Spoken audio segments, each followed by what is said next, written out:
Buckle up, folks, because today we're going deep, like way back in time, 12,000 years to be exact. Wow. Yeah, we're talking about a place in Turkey, Göbekli Tepe. It's making a lot of historians rethink what they thought they knew. Yeah, a lot of people don't realize just how much debate there is about the timeline of early civilizations. Right. Göbekli Tepe just throws a wrench in there. Yeah, it's older than Stonehenge. Oh, yeah. Older than the pyramids. For sure. And potentially older than any civilization we know of. So we're talking about a time when, if you believe conventional wisdom, people were just hunter-gatherers. Right, just wandering around, Yeah. chasing food. But here's the thing. Göbekli Tepe isn't just a pile of rocks. No. We're talking massive T-shaped pillars. Huge. Like some are 6 meters high Yeah. and weigh 15 tons. Each. It's incredible. It's wild. And the crazy thing is they're arranged in these circles. Yeah, they're not just randomly placed. Yeah. Not at all. And they have all these intricate carvings on them. Animals and these abstract symbols. It makes you think about the planning that went into this. Oh, yeah, the coordination. The artistry, that kind of stuff wasn't supposed to exist back then. So how can we even be sure about the age of something this old? Isn't carbon dating how they usually do it? So you're right to think about carbon dating.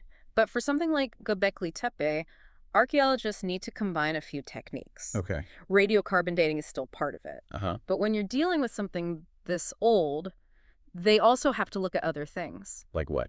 like layers of sediment, Okay. the types of tools they find there, Right. even the weathering patterns on the stones themselves. How do you say? It's like a giant puzzle. So they've basically confirmed that Göbekli Tepe is really, really old. Yeah. Incredible. But it raises so many questions. I mean, how did they even move these massive stones? Right. We're talking tons. Did they have some ancient forklift or something? Haha. No ancient forklifts. Remember, this is way before the wheel was even invented. Oh, really? Let alone modern machinery.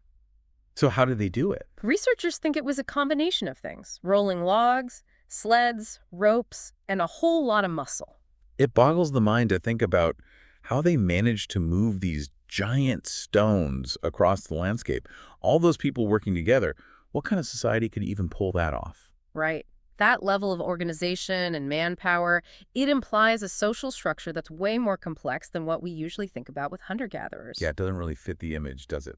Not really. It's possible they had some kind of hierarchy, people with special skills, maybe even a shared belief system that motivated them to do something on this scale. Okay, so they moved the stones, built these incredible structures, but why?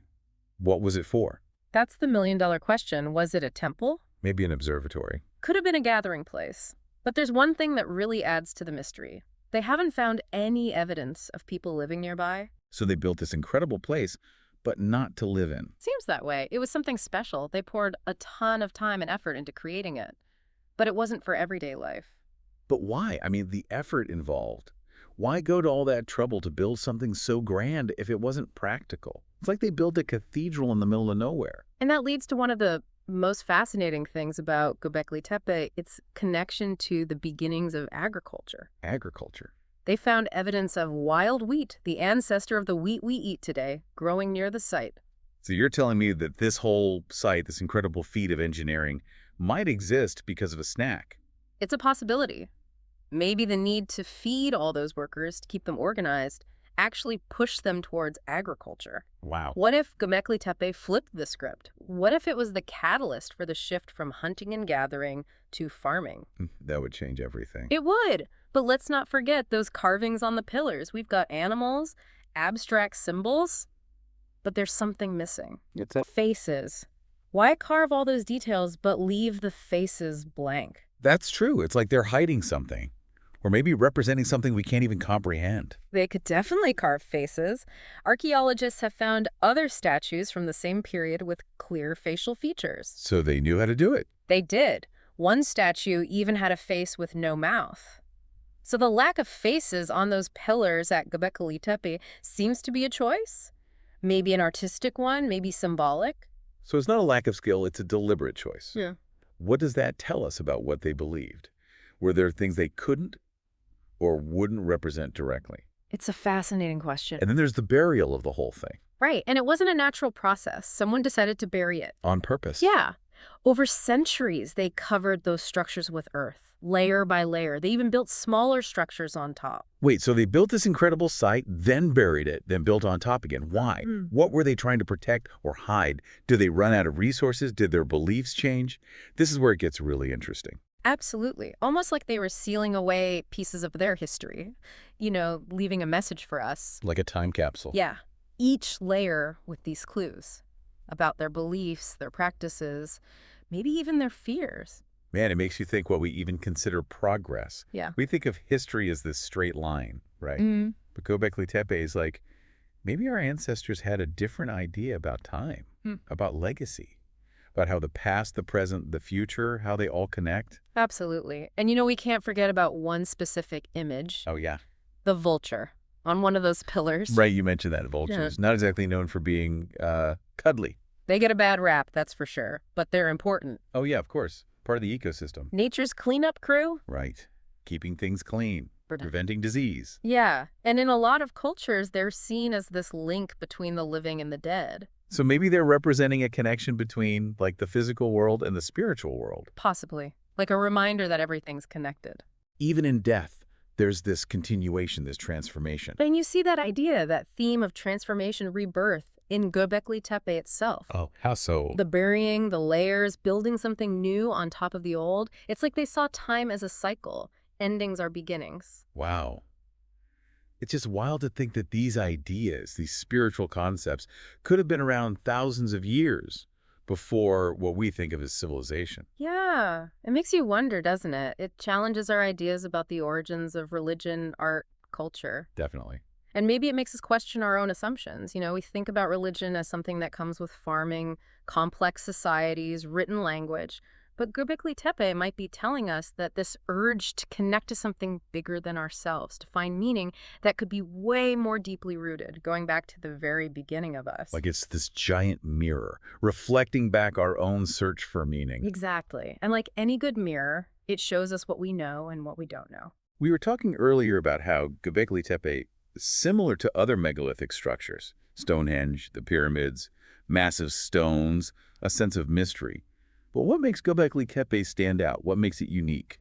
Well, the big thing is it's way older, thousands of years older than any other megalithic site. It's like finding a smartphone in a medieval castle. Exactly. So it's not just about how big it is or the mystery, it's about the when.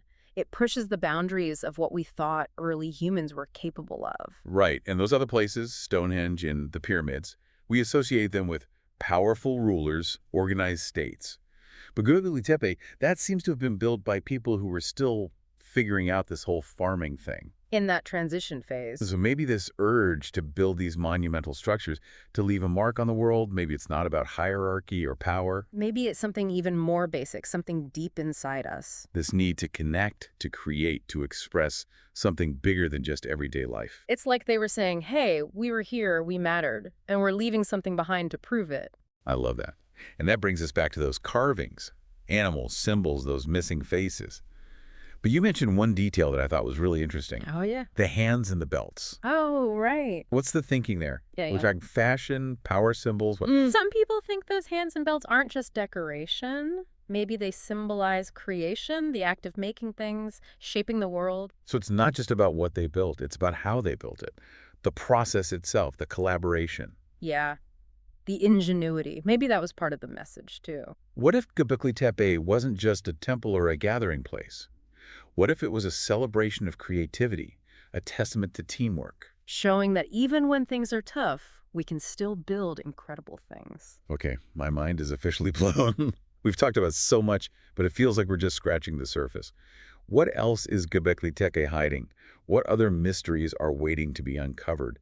What does all this mean for how we see ourselves, our past, our place in the universe? Those are the questions that keep researchers up at night as they keep digging, analyzing, putting the pieces of the puzzle together. Who knows what surprises they'll find, what assumptions will be challenged. I can't wait to see what they discover next. But for now, let's focus on a specific area of Göbekli Tepe, Enclosure D. One of the oldest, most elaborate sections, some of the most interesting carvings, architectural features. Enclosure D, it's like a mini Gobekli Tepe. a concentrated dose of mystery. It's where we find some of the most impressive T-shaped pillars, those intricate carvings, and some really puzzling arrangements of stone. Okay, you've got my attention. Yeah. What makes Enclosure D so special? Enclosure D, huh? So this is like the VIP area of Göbekli Tepe where things get really wild. You could say that. Yeah, it's one of the oldest parts. And it's where you find some of the most impressive T-shaped pillars. You know, the ones that look like they're watching over everything. Okay, I'm picturing these giant stone sentinels. Standing guard for what, 12,000 years? Crazy. What kind of carvings are we talking about? Anything different from what we've already talked about? You've got the usual animals, foxes, snakes, birds. But Enclosure D has some really unique, puzzling images, too. Like what? There's one pillar with these interlocking rings carved into it, almost like a barcode. Wow. A prehistoric barcode. And then there's another one, looks like a human figure, but with a bird's head. A bird-headed humanoid. Okay, that's definitely not something you see every day. What do people think it means? Is it a god? A mythical creature? Or just someone messing around with their stone chisel? It's hard to know for sure, but it definitely tells us something about how complex their beliefs were. We're not talking about simple animal totems here. It's all layered, blending human and animal forms. It suggests they had a really sophisticated understanding of the world. Makes you wonder what they were trying to say with those images. Stories, myths, warnings. It's like trying to read a message from aliens. And that's part of what makes Göbekli Tepe so fascinating. It's like it forces us to admit we don't know everything. We can analyze the architecture, study the carvings, try to figure out how they lived. But it's like we're looking through a fogged-up window. We may never really understand what those symbols meant. Probably not. But isn't that part of the fun of archaeology? The mystery, the questions we can't answer, the idea that there are still things out there we can't even imagine. For sure. Göbekli Tepe reminds us that we don't have all the answers, that there's so much knowledge and experience we haven't even tapped into. It's a call to be humble, to be curious, to keep exploring and questioning, to keep searching for new ways to understand our place in the universe. Okay, so if we had to sum this all up, what would be the one thing everyone should know about Göbekli Tepe? I'd say it's this. It challenges everything we thought we knew about the start of human civilization. It tells us that our ancestors were capable of way more than we give them credit for. Yeah, way more. That maybe our spirituality, our art, even just being human, all that goes back further than we ever imagined. Well said. It's a good reminder that history isn't just dates and names and places. It's about stories, beliefs, the human spirit. And sometimes it's about the stuff we don't know, the mysteries that make us want to dig deeper, look closer, keep searching. And who knows what else is out there? Every time we think we've got it figured out, something like Göbekli Tepe pops up and changes everything. The past is full of surprises. That's for sure. I think we've given our listeners a lot to think about. Göbekli Tepe is a place that sparks the imagination, makes you ask all sorts of questions. Who were these people? What did they believe in? And what else is buried there waiting to be found? Maybe we'll never know all the answers, but the search is what makes history so fascinating. Thanks for joining us on this deep dive into Göbekli Tepe. Until next time, keep exploring, keep asking questions, and never stop wondering.